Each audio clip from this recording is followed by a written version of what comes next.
Hi, we're going to demonstrate a low back stretch. It's called the supine twist. I'm going to demonstrate it here on the table. You can do it either on the floor or on your bed, whichever is easier. I like this one because it's passive. You're not forcing the stretch. You probably have seen versions of this before. This one's passive in that you're getting into the position and you're just going to let your body unwind at its own pace. So I'll demonstrate it as I said, but once you're into the positioning that I described, you're going to hold it for 60 seconds if you can. As long as it's not painful. If it is uncomfortable or causes pain, hold off, let us know, and we'll come at it from a different angle.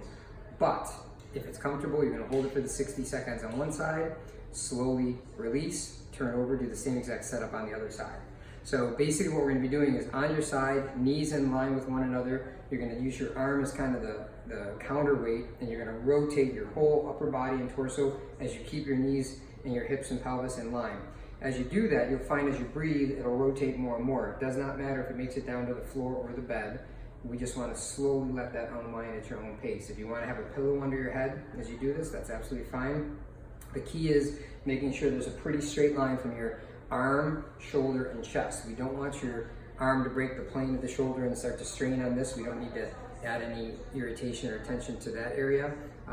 The key is that and making sure your knees stay in line. So I'm going to just demonstrate here on the table. So you get on your side like this, bend the knees up a little bit. We want to keep them in line in the vertical plane. I recommend kind of turning the torso a little so the downside arm can hold that knee in place.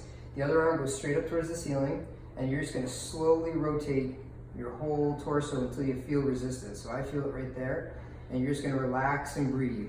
As you're breathing, you'll feel that arm come down further and further as you go. We don't want to let this slip. If I let this slip, you can see my arm comes all the way down, and I really don't feel as much stretch. So from here, rotate and hold and keep that there for 60 seconds.